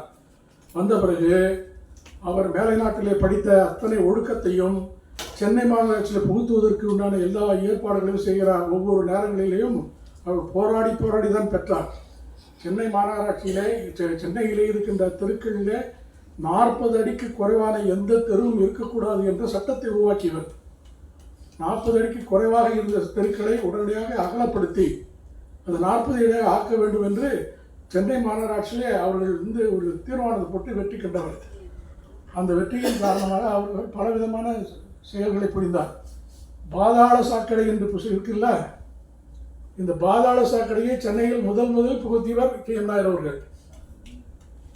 அப்பொழுது அவருக்கும் பிட்டி தியாகராயர் அவர்களுக்கும் பல வேற்றுமைகள், பல விரோதங்கள் வளர்ந்தது. எப்படி என்றால், திருவல்லிக்கேணியில் இருக்கின்ற பாதாள சாக்கடையை அப்படியே கொண்டு போய் ராயபுரத்திலே கொண்டு போய் விட்டாரலாம். அப்போது வடபகுதியிலே இருக்கின்ற நம்முடைய பிட்டி தியாகராயர் அவர்கள் அங்கே இருக்கின்ற மக்களிடத்தில் பெருவாரியான மக்களிடத்தில் அன்பு கொண்டவர். அவரிடத்தில் எது இருந்தாலும் மக்கள் ஓடி வந்து சொல்வார்களாம். அங்கே இருக்கின்ற ராயபுரம் இருக்கின்ற மக்கள் எல்லாம் ஓடி வந்து பிட்டி தியாகராயத்தில் சொன்னபோது, ஐயா, எங்கோ இருக்கின்ற சாக்கடையை கொண்டு வந்து இங்கே இருக்கின்ற நம்ம ராயபுரத்தில் இருக்கின்ற கடற்கரையில் கொண்டு வந்து விடுறாங்க, நமக்கெல்லாம் வாய்ப்பு இருக்கிறது என்று சொன்ன பிறகு அவர் மாநகராட்சியிலே போய் ஒரு தீர்மானத்தை போட்டு அதை எப்படியாவது நிறுத்திவிட வேண்டும் என்று செயல்படுகிறார். ஆனால் அது முடியாது. அப்படி செயல்பட்டால் நான் இந்த பதவியிலிருந்து ராஜினாமா செய்கிறேன் என்று டி.எம். நாயர் அவர்கள் சொல்லியிருக்கிறார். இது பெரிய குழப்பத்திற்கிடையே அப்படியே விட்டுவிட்டார். அதற்கடுத்து பார்த்தசாரதி கோயில், அந்த கோயில் பெரும் குளம் ஒன்று இருக்கிறது. அந்த குளத்திலே வெறும் பிணங்களாகவும், அதை தற்கொலை செய்து கொண்ட பிணங்களாகவும், அது மலஞ்சலம் கிடைக்கின்ற குளமாகவும், நாற்று அடிக்கின்ற குளமாகவும், கொசுக்கள் வளர்க்கின்ற குளமாகவும் இருக்கிறது. இந்த குளத்தை மூடிவிட்டு ஒரு அருமையான பூங்காவை நாம் ஏற்பாடு செய்யலாம் என்று மாநகராட்சியில் ஒரு தீர்மானம் கொண்டு வந்திருக்கிறார். அதற்கு உடனடியாக எழுந்தார் சார் பிடி தியாகராயர். நானும் இதில் இருந்தார். அப்போ கோயில் குளத்தை போய் மூட சொல்கிறீங்களே, உங்களுக்கு ஏதாவது அறிவு இருக்கா அப்படின்னு அவர் கேட்கவே, அவர் சபையில் கேட்கவே ரொம்ப பயங்கர 2 பேரும் சண்டை போட்டுக்கிட்டாங்க. 2 பேரும் அவர் சேர்ப்பதற்கு முயற்சி செய்து கொண்டிருந்த நடேச முதலியார் அதில் பெரிய தோல்வி அடைந்தார். அதுக்கு அடுத்து இன்னொன்று அந்த குளத்தை மூடக்கூடாது என்று அவர் சொன்னார். அடுத்து கபாலீஸ்வரர் கோயிலில் இருக்கின்ற குளம், பெரிய குளம், அது தூர் வரப்படாமல் இருக்கிறது. அங்கே விழாக்கள் வருகிறது. அந்த விழாக்கள் வருவதனால் தெப்பம் நம்ம விட வேண்டும். அதனால் அந்த தெப்பத்திற்காக தண்ணீர் அதில் குளத்தில் விட்டால் தெப்ப திருவிழா நடத்துவதற்கு வாய்ப்பு இருக்கிறது, தெப்பத்தை விட வேண்டும் என்று சொன்னாராம். திருமணம் கொண்டு வந்திருக்காங்க மாநகராட்சியில். உடனே டிஎம் நாயர் அவர்கள், இதை நான் ஒத்துக்க மாட்டேன், கபாலீஸ்வரர் கோயிலில் நிறைய பணம் வருது, நிறைய சேவாத்திகள் வருகிறாங்க, அவங்களாம் பணம் கொடுக்குறாங்க, அந்த கோயிலில் பணம் இல்லைன்னா பரவாயில்ல, அந்த பணம்லாம் வைத்துக்கொண்டு மாநகராட்சிக்கு அந்த தண்ணி விடுவதற்கு போதுமான பணத்தை கொடுக்காத போது இது எப்படி தண்ணி கொண்டு விடுவீங்க, இதை ஒத்துக்க மாட்டேன் அப்படின்னு சொல்லியிருக்காங்க. தீர்மானத்தை நான் இப்போ ஏற்றுக்க மாட்டேன்னு. ஆனால் சார் பிடி தியாகராயர் விடாப்பிடியாக இது கோயிலுடைய விவகாரம், இதில் தலையிடக்கூடாது நீங்கள் அப்படின்னு சொல்லி, எனக்கு கோயிலுடைய இதுக்கு தலையிடக்கூடாதுன்றது இல்லை, மக்கள் பணம் வீணாகக்கூடாது, மக்களுக்கு பணம், மாநகராட்சியில் பணம் இல்லை, அந்த ஏன் அந்த குளத்தில் இப்போ வரி கட்டாமல் இப்போ வெறுமனே அந்த தண்ணியை விடணும் அப்படின்னு இப்போ பண்ண பிறகு இவர் கொண்டு வந்த தீர்மானம் தோல்வி அடைந்து விட்டது. மிகப்பெரிய வேதனை அடைந்தார். நாம் எந்த ஒரு சூழ்நிலையிலும் எந்த ஒரு மக்களுக்காக செயலாற்றுகின்ற ஒரு நிலைப்பாடை கொண்டு வந்தால் மாநகராட்சியில் இருக்கின்ற தலைவர் சார் பிடி தியாகராயர் அவர்கள் இதை கெடுத்து விடுகிறாரே என்று மனதில் நினைத்து அவருடைய கவுன்சிலர் பதவியை ராஜினாமா செய்கிறார். ராஜினாமா செய்து நேரடியாக இல்லை, ஒரு புத்தகம் இருக்கிறார். அந்த புத்தகத்தின் வாயிலாக இந்த பதவியை நான் இன்றையிலிருந்து விலகிக் கொள்கிறேன். காரணம், என்னுடைய பேச்சையும் என்னுடைய தீர்மானத்தையும் ஏற்க மறுக்கிறது மாநகராட்சி என்று தன்னந்தனியான மனிதன். அப்போ மொத்தம் 32 பேர் தான். அந்த 32 பேரில் இவர் வந்துட்டார். இவர் வந்த பிறகு இவரோடு சேர்ந்து 2 பேர் வந்துடுறாங்க. அந்த 2 பேர் அது பெரிய கதை. அது அந்த வந்த காரணத்தினால இவருக்கு சேரக்கூடிய நிலையிலே அவருக்கு சேர முடியாமல் போய்விட்டது. பிறகுதான் அவர்கள் இந்த வேற்றுமையை எங்கு சென்றாலும் பார்ப்பவர்கள் மேலே வருவதற்குண்டான வாய்ப்புகளை விட மாட்டார்கள். எல்லா பதவிகளையும் அவர்தான் அடைந்திருக்கிறார்கள். சாதாரண பதவி கூட, கலெக்டர் என்று சொல்லப்படுகின்ற 13 கலெக்டர்களை எல்லா கலெக்டர்களும் அப்போது பார்த்தனர்கள், சென்னை உட்பட. எந்த யாருமே படித்திருந்தாலும் அவர்கள் போய் மேலே மேல் பதவியை அடைவதற்கு வாய்ப்பு இல்லாமல் போய்விடுகிறதே என்று மனம் எதுங்கினார் டிஎம் நாயர் அவர்கள். இதை எப்படியாவது கலைந்தெறிய வேண்டும் என்று பார்ப்பனர்கள் நம்மை எல்லாம் அழுத்தி வருகிறார்கள். நம்முடைய பிள்ளைகளுக்கெல்லாம் வழிவிட மாட்டேன்றாங்க. இந்த வழியை எப்படியாவது நம்ம கொண்டு வர வேண்டும் என்று சிந்தித்து கொண்டிருக்கிற நேரத்தில் தான் சார் பிடி தியாகராயர் அவர்கள் அவருக்கு கும்பாபிஷேகத்திற்காக 10,000 கொடுத்தார் என்றும் அந்த 10,000 கொடுத்தவரைக்கு உட்கார வைத்தார் என்றும் அவரோடு பணியாற்றுகின்ற ஒரு எழுத்தர், ஒரு கிளர்க்கு குமஸ்தா, அவர் மேடையில் பார்ப்பனன் உட்கார்ந்து கொடுக்கிறான் என்ற ஒரு மனவேதனையை அவர் அனுபவித்து நேரடியாக அவர் வீட்டுக்கு வருகின்ற காரில் ஏறி வீட்டுக்கு வருகின்ற பொழுது அந்த கார் ஓட்டுகின்ற இடத்துல வீட்டிற்கு வேண்டாம், நேராக டிஎம் நாயர் வீட்டிற்கு என் காரை செலுத்து என்று அவர் சொன்ன பிறகு அங்கே டிஎம் நாயரை போய் கட்டி தழுவி, நான் இவ்வளோ காலம் நீங்கள் சொன்னதெல்லாம் நான் கேட்கல, மன்னிச்சிருங்க, நான் நம்முடைய நிலைப்பாடு, நம்முடைய பிள்ளைகள் பார்ப்பனர் அல்லாதவர்கள் மேலோங்க வேண்டும், அவர்கள் நல்லா சிறந்தோங்கி விளங்க வேண்டும் என்பதற்காக பாடுபட்டு கொண்டிருக்கிறோம், நீங்களும் பாடுபட்டு கொண்டிருக்கின்றீர்கள். ஆனால் இனியும் காங்கிரஸில் இருந்து நாம் வேதனை அடைய வேண்டாம், தனியாக இருந்து நாம் செயல்படலாம் என்று அப்பொழுது வந்தார். இந்த செய்தி கேட்டவுடன் நடேச முதலியார் அவர்கள் ஓடோடி 3 பேரும் ஒன்றாக இணைத்து நம்ம இத்ராஜ் முதலியார் என்று சொல்லப்படுகின்ற இது வேப்பையில் இருக்கின்ற இடத்திலே அவர்கள் ஒன்றாக கூட வைக்கிறார் நம்முடைய மரியாதைக்குரிய நடேச முதலியார் அவர்கள். இந்த இருவரையும் அழைத்து சொல்லியிருக்கிறார். 27 பேர்கள் ஒன்றாக கூடுகிறார்கள். 27 பேர் மிகப்பெரிய படிப்பாளிகள், மிகப்பெரிய பணக்காரர்கள். அதில் 2 பேர் முகமதியர் முஸ்லீம்களும் இருக்கிறார்கள். இந்த 27 பேர் இந்த இத்ராஜ் முதலியார் என்ற வழக்கறிஞர் வீட்டிலே, வேட்டையில் இருக்கின்ற வீட்டிலே ஒன்றாக கூடுகிறார்கள். கூடி 1916ஆம் ஆண்டு நவம்பர் மாதம் 20ஆம் தேதி தென்னிந்திய நல உரிமை சங்கம் என்ற சங்கத்தை உருவாக்குகிறார். அந்த சங்கம் உருவாகத்திற்கு முன்பாக ஒரு நிலைப்பாடு ஏற்பட்டது, ஒரு சிக்கல் ஏற்பட்டது. காரணம்னா அந்த சங்கத்திற்கு பெயர் பார்ப்பனர் அல்லாதார் சங்கம் என்று வைத்திருக்கிறார்கள். செய்து வைத்தாங்க, முடிச்சிட்ட பிறகு கடைசியில் டிஎம் நாயர் தான் நம்ம வெளியில் போய் உள்ளே நுழைந்த பிறகு சங்கத்துக்கு என்ன பெயர் வச்சுருக்கீங்கன்னு கேட்கும்போது பார்ப்பனர் அல்லாதார் சங்கம் என்று வைத்திருக்கிறோம் என்று சொன்ன பிறகு நம்ம அவனை போட்டு எதிர்க்கிறோம், நம்ம போட்டு நம்மளை நசுக்கிறான், அவனுடைய பேர் நம்ம சங்கத்துக்கு வைக்கணும், அது வேண்டாம் அப்படின்னு சொல்லி தென்னிந்திய நல உரிமை சங்கம் என்று வைத்தால் தென்னிந்தியாவில் இருக்கின்ற நம்முடைய மக்கள் அது அவருக்கு பயன்படும் என்று சொல்லி அந்த சங்கத்திற்கு அந்த பெயர் மாற்று பெயராக அறிவித்தவர் டிஎம் நாயர் அவர்கள். அந்த அருமையான பெயரை வைத்தார். அதற்கு பத்திரிகை வர வேண்டும், பத்திரிகை இருந்தால்தான் மக்களுக்கு செய்தி போய் சேரும் என்று சொல்லி 3 பத்திரிகைகளை வருவதற்கு ஏற்பாடு செய்கிறார். ஒன்று ஜஸ்டிஸ், அது தமிழிலே நீதி, அடுத்து ஆந்திர பிரவேசிகா என்று தெலுங்கிலே ஒரு பத்திரிகை, அடுத்துக்கு ஆங்கிலத்தில் ஒன்று, இது தமிழில் ஒன்று. இது போன்ற 3 பத்திரிகைகளை நடத்துகிறார்கள். இந்த பத்திரிகை நடத்துவதற்கு ஒரு பொறுப்பு தருகிறார்கள். சுதாகர் மேனன் என்பவரை அவர் நியமிக்கிறாங்க. அந்த மேனன் என்று சொல்லப்படுகின்றவர் இங்கே எல்லோரிடத்திலும் ஒருங்கிணைந்திருந்தார். அவர் வீட்டுக்கு சென்று வந்தபோது அவரை பலவிதமான தொல்லையை கொடுத்தார்கள் பார்ப்பனர்கள். அவர் அங்கே இருந்து வேப்பேரியில் இருக்கின்ற இந்திராஜ் முதலியாருடைய வீட்டிற்கு வந்த பிறகு இந்த பத்திரிகையுடைய பொறுப்பை நான் ஏற்றுக்கொள்ள மாட்டேன், எனக்கு வேண்டாம் என்று சொல்லிட்டாராம். காரணம், அவருக்கு வீட்டுக்கு போய் வருவதற்குள்ள பலவிதமான தொல்லைகள். இதையெல்லாம் இப்போ இருக்கின்ற இந்த மடையர்கள் இந்த பிஜேபியில் போய் சேர்ந்திருக்காங்க, அவங்களாம் இதை சிந்திக்கணும், எவ்வளோ தொல்லைகள் கொடுத்திருக்கிறார்கள் என்பதை பார்க்க வேண்டும். அந்த வகையில் அவர்கள் திரும்பி வந்த பிறகு அந்த பொறுப்பை நான் ஏற்றுக்கொள்கிறேன் என்று ஆந்திர பிரவேசிகா என்று சொல்லப்படுகிற அந்த இதுக்கு வேறு இடத்தில் கொடுத்து விட்டார்கள். இந்த 2க்கும் டிஎம் நாயர் அவர்கள் பொறுப்பு எடுத்து அந்த பத்திரிகையை வெளிக்கொண்டு வந்தார். அந்த பத்திரிகை கொண்டு வந்தார்கள். தென்னிந்திய நல உரிமை சங்கம் உருவாகிவிட்டது. உருவான பிறகு பலவிதமான கூட்டங்கள் நடத்த வேண்டும், மாநாடுகள் நடத்த வேண்டும்.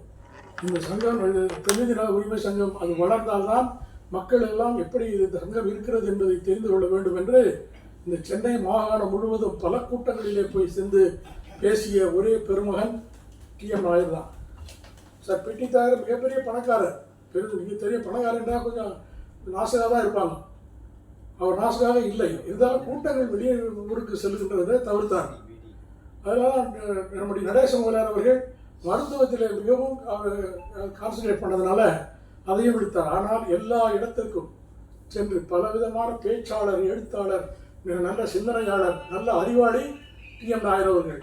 அவர்தான் எல்லா மாகாணத்திற்கும் சென்று மிகப்பெரிய கூட்டங்களை நடத்தி மாநாடுக்கு தலைமையேற்று இந்த தென்னிந்திய நல உரிமை சங்கத்தை 1916 உருவாக்கிய அந்த சங்கம் 1920 நல்ல வளர்ச்சி அடைந்து பல பேர் ஓட்டு போட்டு தேர்ந்தெடுத்து ஆட்சியை பிடித்தார்கள். 1920 ஆட்சி பிடித்தவுடன் 3 ஆண்டுகள் தான் அப்பொழுது ஆட்சியினுடைய பொறுப்பு. 3 முறை அவர்களுக்கு வாய்ப்பு கிட்டிய பிறகு பலவிதமான சூழ்நிலைகளை உருவாக்கினார்கள். ஏற்கனவே இருந்த முதல்வர் அவர் நோய்வாய்ப்பட்டு ரிசைன் பண்ணிட்டார். கடைசியில் பானங்கல் அரசர் அவருக்கு பொறுப்பு கொடுத்தாங்க. அவர்தான் எல்லா திட்டங்களுக்கும் உரியவர். இப்போது நாமெல்லாம் நன்றாக இருக்கிறோம், நம்முடைய பிள்ளைகளெல்லாம் நன்றாக படித்துக் கொண்டிருக்கிறது என்று சொன்னால் அதற்கு மிகப்பெரிய பொறுப்பாளர் மரியாதைக்குரிய நம்முடைய பானங்கல் அரசர் தான். ராமராயலிங்கர் என்ற பெயர். அவர் பெண்களுக்கு முதலிலே 1922 ஓட்டுரிமை கொடுத்தவர் அவர்தான். அவருக்கு பாத்ரோ என்று ஒரு அமைச்சர் அவர் போட்டாங்க. 3 அமைச்சர் தான் அப்போ இருக்க முடியும் கொடுத்தாங்க. அதில் கல்வி அமைச்சரும் சேர்த்திருந்தவர் பாத்ரோ. அந்த பாத்ரோ அவர்களுக்கு மிகப்பெரிய பொறுப்பை கொடுத்தார். வணக்கம்மா. நம்முடைய மக்கள் பள்ளியிலே சேர வேண்டும், கல்லூரியில் சேர வேண்டும். அப்படி பள்ளியிலேயும் கல்லூரியில் சேருவதற்கு போதுமான வசதிகளை இருக்கின்ற பார்ப்பனர்கள் இடம் தர மாட்டுகிறாங்க. காரணம், அந்த பிரின்சிபாலும் வந்து ஹெட்மாஸ்டரும் அவர்கள் இருப்பது பார்ப்பனர்கள் தான். அதற்காக ஒரு ஜிஓ போடுகிறார் யார், பானகல் அரசர். இந்த ஜிஓ போட சொல்ல வைத்தது டிஎம் நாயர். 95 விழுக்காடு அவர்கள் இருக்கிறார்கள், 5 விழுக்காடு தான் நம்முடைய பிள்ளைகள் இருக்கிறது. இது என்னதான் சட்டம் போட்டாலையும் அங்கே இருக்கின்றவர் இந்த தலைமை ஆசிரியராகவும் பிரின்சிபலாகவும் தலைவராகவும் இருக்கின்ற கல்லூரியில் தலைவராக இருக்கின்றவர் இதை மதிக்க மாட்டேன்றாங்க. அதனால் ஒரு ஜிஓ நீங்கள் போட்டாலையும் அந்த பாத்ரோ என்ற கல்வி அமைச்சரை ஒவ்வொரு கல்லூரிக்கும் சென்று பரிசோதிக்க சொன்னார். 95 விழுக்காடு நம்ம பிள்ளைங்களையும் 5 விழுக்காடு பார்ப்பனர்களுக்கு தர வேண்டும் என்று அவர்கள் சட்டம் போட்டு இயற்றிய காரணத்தினால்தான் இன்று வரை நம்முடைய மக்கள் படித்திருக்கிறார்கள், படித்து வந்தார்கள், படித்து மேலோங்கினார்கள், படித்து பெரிய பெரிய பதவிகள் அறிந்தார்கள் என்று சொன்னால் இந்த திராவிட இயக்கத்தை ஒருவரும் மறக்கக்கூடாது, ஒருவர் படிப்பாளியும் மறக்கக்கூடாது. பார்ப்பனை தவிர இருக்கின்ற அத்தனை பேருமே உங்களுக்கு படிப்பு வாசனை எப்படி கிட்டியது என்றால் இவர்களால் திராவிட இயக்கத்தினால் தான் அது கிட்டியது என்பதை நீங்கள் பெருமையோடு பார்த்து கொள்ள வேண்டும். அந்த வகையில் இப்படியே சூழ்நிலை போய்கொண்டிருந்தது. எல்லா வகையிலையும் ஒவ்வொரு நிலையும் பார்க்கின்ற போது இப்போ இருக்கிற நிலை, இப்போ தற்போது இருக்கிற நிலை பார்க்கிற போது டெல்லியிலே தலைமைச் செயலகத்தில் மோடியினுடைய ஆளுமைக்குள்ளே இருக்கின்ற அந்த அலுவலகத்தில் 84% பார்ப்பனர்கள், 16% மட்டும்தான் நான் பிராமின்ஸ். அதில் 2 பேர் தான் எஸ்சி, ஒருத்தர் எஸ்டி. நமக்கு இந்த இடஒதுக்கீடு எவ்வளோ இருக்குது? அவங்களுக்கு 18% இருக்குது.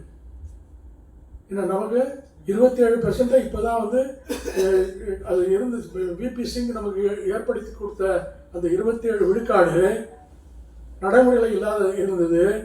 இப்பொழுது ஸ்டாலின் அவர்கள் பொறுப்பு எடுத்து அதை சுப்ரீம் கோர்ட் வரை சென்று அதை வெற்றி பெற்று அனைவருக்கும் இந்தியா முழுக்கும் 27 விழுக்காடு தர வேண்டும் என்று பெற்றுத்தந்த பெருமை மு.க. ஸ்டாலினுக்கு உண்டு.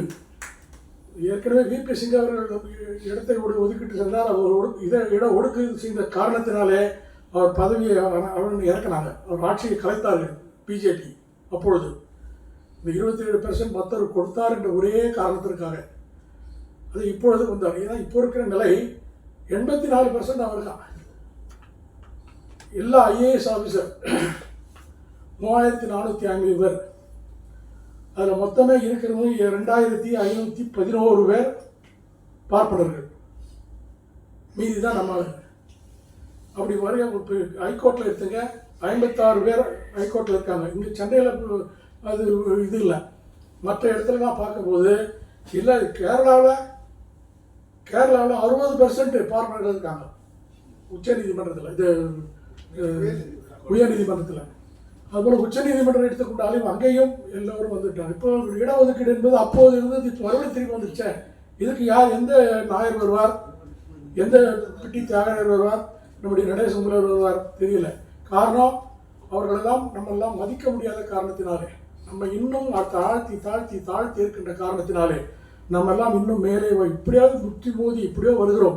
இப்பொழுது சென்னை மாநகரத்திலிருந்து நல்ல பொறுப்பு எடுத்திருக்கின்ற நம்முடைய எஸ்சி என்று சொல்லப்படுகின்றவர், அவர் வந்து நம்முடைய ஒடுக்கப்பட்ட இடத்துல தான் வந்தார். அவர் உயர்வதற்கு காரணம் இந்த படிப்பு தான்.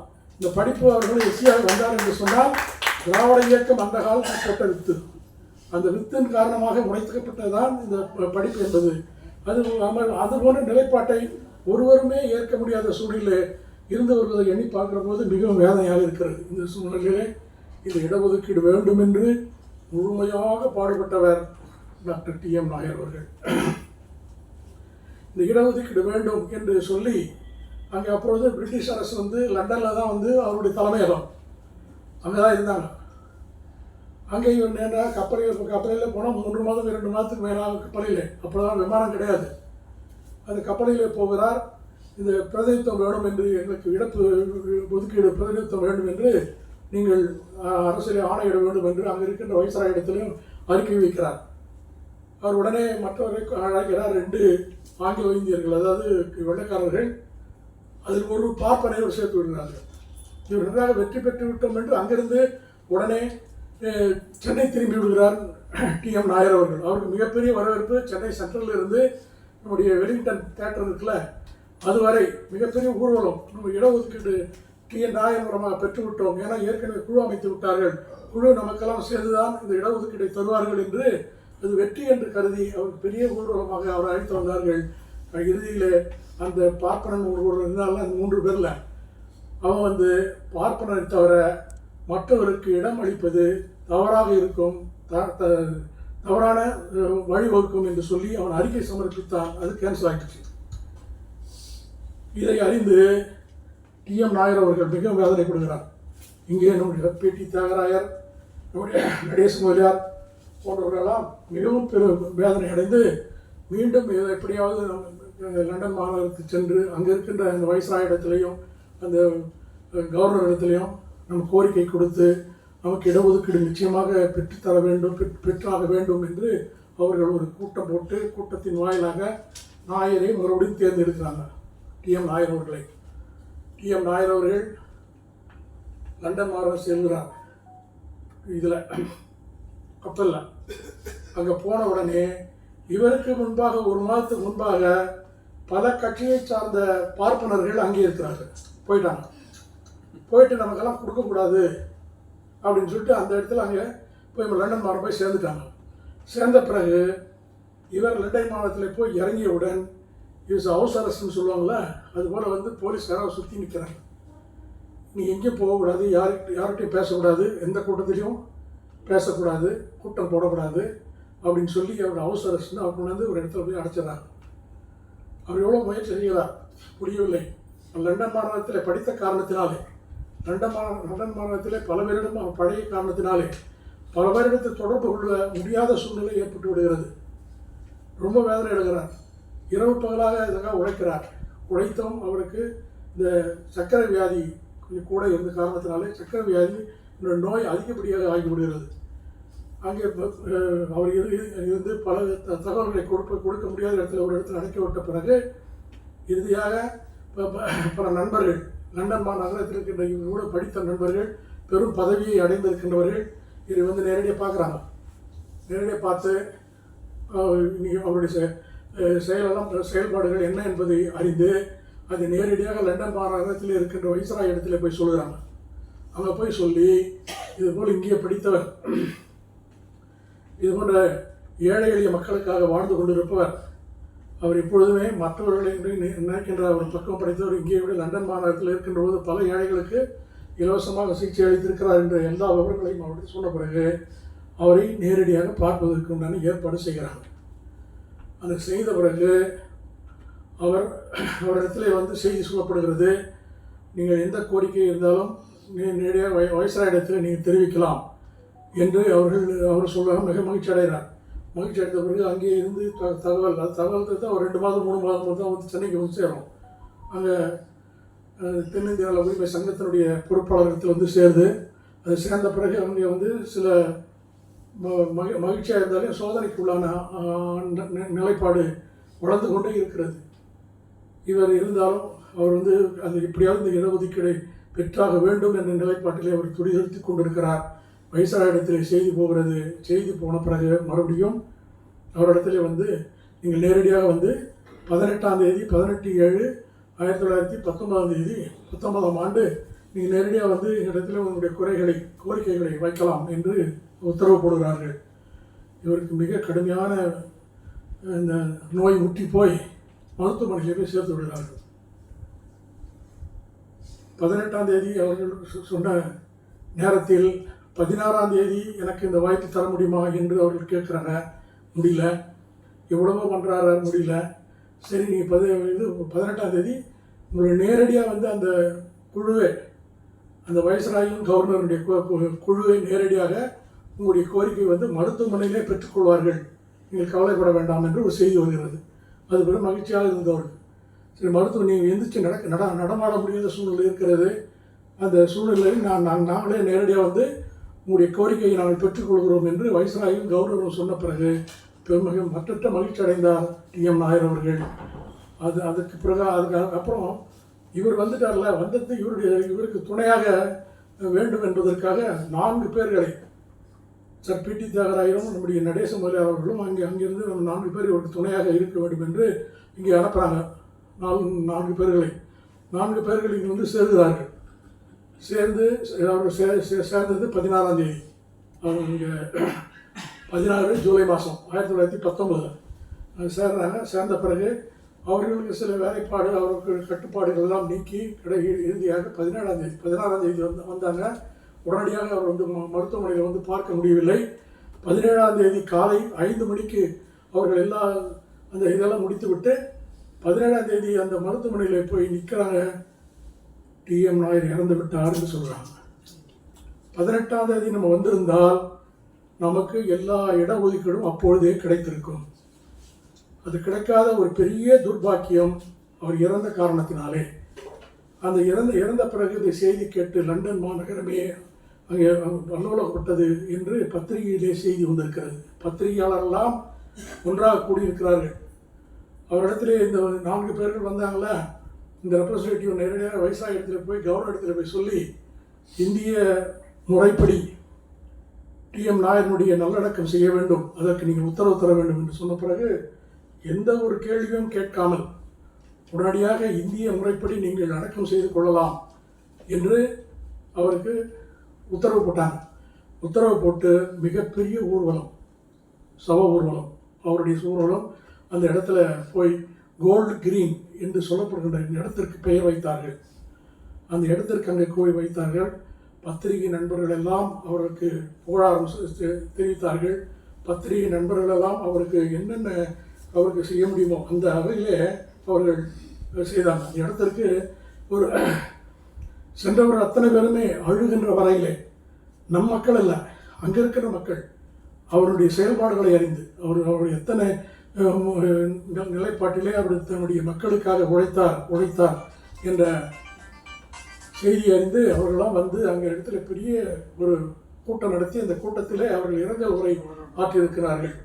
டாக்டர் நாயர் அவர்கள் எரியூட்டப்பட்ட இடத்தில் நினைவுக்கல் ஒன்று அங்கே அமைத்தார்கள்.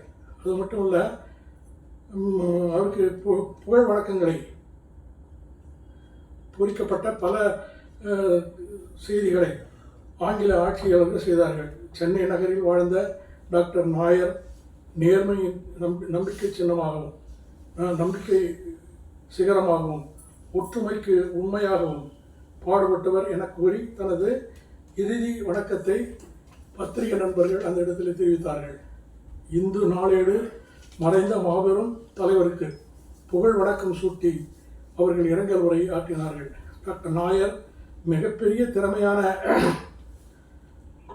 வேகமான பேச்சாளர், வாதத்திறமை உள்ளவர், அஞ்சாத நெஞ்சமுடையவர், அரசியல்வாதி, திறமையான மருத்துவர். அவருடைய இழப்பால் ஏறத்தாழ 1/4 நூற்றாண்டு காலம் சென்னை மக்களின் அன்றாட வாழ்வில் நீங்கா இடம் பெற்றிருந்த மாபெரும் மனிதர் நாடு இழந்துவிட்டது என அந்த பத்திரிகையிலே குறிப்பிட்டிருந்தது. அதேபோன்று மெயில் ஏடு டாக்டர் நாயர் வளையாத குறிகோளையும் சளைக்காத உழைப்பும் நிறையாத நற்பண்புகளும் நினைவு கூர்ந்து கோபத்துக்கு இடையிலேயும் அவரிடம் இருந்த நற்பண்புகள், நல்ல பற்றுகள், பாசங்கள் மறக்க முடியாது என்று தன்னுடைய இறுதி வணக்கத்தை இந்து ஏடு குறிப்பிட்டிருக்கிறது. இங்கிலாந்தில் டாக்டர் நாயர் மறைவின் போது உடனிருந்த நீதி கட்சி தலைவர்கள் ரூட்டர் செய்தி நிறுவனம் ஜஸ்டிஸ் அலுவலகத்திற்கு துயர் செய்தியை தெரிவித்தார்கள். அது மட்டுமல்ல, இச்செய்தியை ஜஸ்டிஸ் திராவிடன், ஆந்திர பிரகாசிகா ஆகிய நீதி கட்சி ஏடுகள் மட்டுமின்றி Chennai Hindu, Mail, Swadesamitran, Bombay Times, All India, Advocate of India போன்ற சங்கத்தினுடைய மூலமாக வருகின்ற பத்திரிகைகள், இதழ்கள், இங்கிலீஷ் மேஷன் என்ற பத்திரிகையும் என்ற ஏடுகள் வெளியிட்டு இரங்கல் செய்தியை தவறாமல் அவர்கள் தெரிவித்தார்கள். பாலகாட்டிலிருந்து டாக்டர் நாயரனுடைய தமக்கையார் அம்மா அவர்கள் துயர செய்தி கேட்டு அங்கே லண்டன் மாநகரத்திற்கு ஓடி வந்தார்கள்.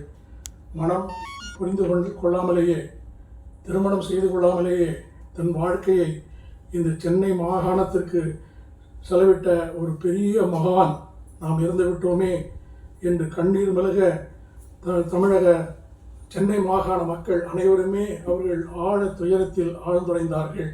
பாலக்காடு நகரமே அன்றைய தினம் துயரத்தில் மூழ்கியது. வேறு பணிக்கு செல்லாமல் வேதனையில் புலம்பினார்கள். பாலக்காட்டு மக்கள் கடைகளையும் பள்ளிகளையும் கல்லூரிகளையும் மூடிவிட்டு துயர ஊர்வலம் நடத்தி 25 ஜூலை மாதம் 1919 அன்று பாலக்காட்டு மக்கள் கண்டிராத ஒரு மிகப்பெரிய இரங்கல் கூட்டத்தை அன்றைய தினம் கூட்டினார்கள்.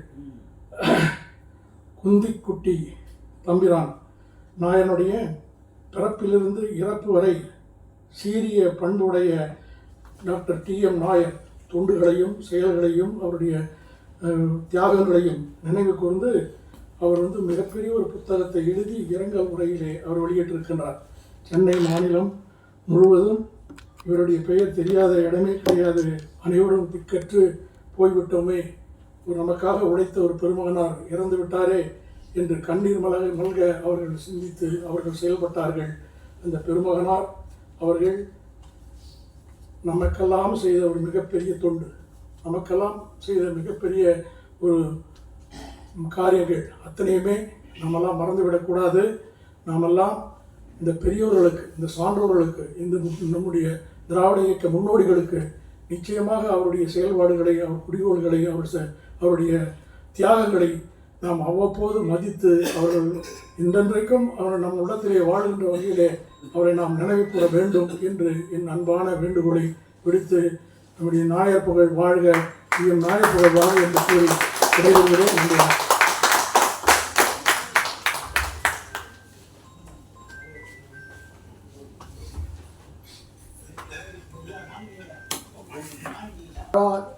தகமையாளர் டி.எம். நாயுடைய வரலாற்றை சிறப்பான முறையில் நமக்கு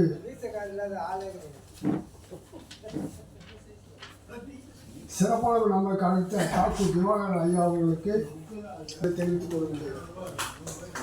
அடுத்து ஒரு வேண்டுகோள் ஐயா டாக்டர் திவாகர் ஐயா அவர்களுக்கு.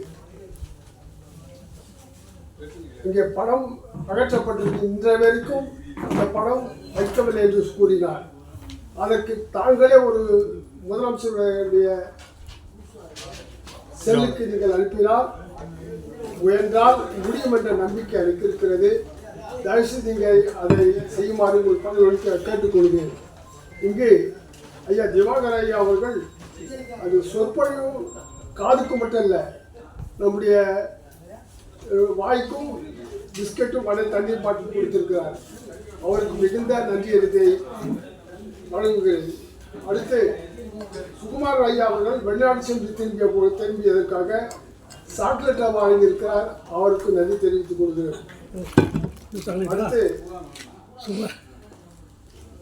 Doctor TM. நாயருடைய நூலை வழங்கிய ராஜ் அவர்களுக்கு நன்றி தெரிவித்துக் கொள்கிறோம். இங்கே வருகை தந்திருந்த தங்கமணி, தங்க தனலட்சுமி அவர்களுக்கும், தென்மாறன் தொழிலாளி ஜனார்தனம் அவர்களுக்கும், ஞானபாலன் அவர்களுக்கும், அறிவழி காணலிக்க தாமோதர் அவர்களுக்கும் மிகுந்த நன்றியை உங்கள் முன்னால் வைக்கின்றேன். வருகை தந்த அனைவருக்கும் இங்கு மீண்டும் மீண்டும் நம்முடைய டி.எம். நாயர் டி.எம். நாயருடைய மாதவ நாயருடைய வரலாற்றை சிறப்பான முறையில் நமக்கு வழங்கிய ஐயா டாக்டர் திவாகர் அவர்களுக்கு நம் சார்பாக நன்றியை உரித்தாக்குகிறேன். நன்றி, வணக்கம்.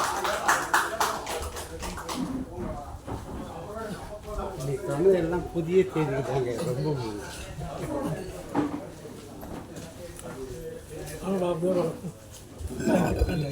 ரொம்ப சிறப்பையும் ஒரு தலைவர் டி.எம். நாயருக்கு தான் நான் ஃபஸ்ட்டு கேட்குறேன்.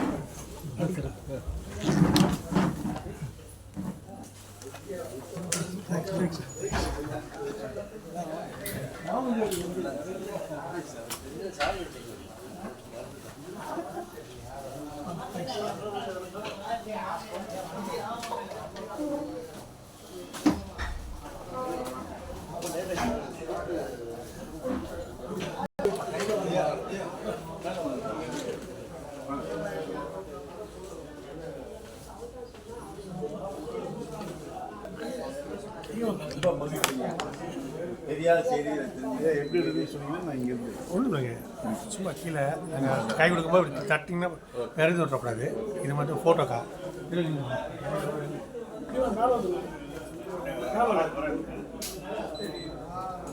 சொல்லுங்க அவர் மறைச்சிடுறீங்க.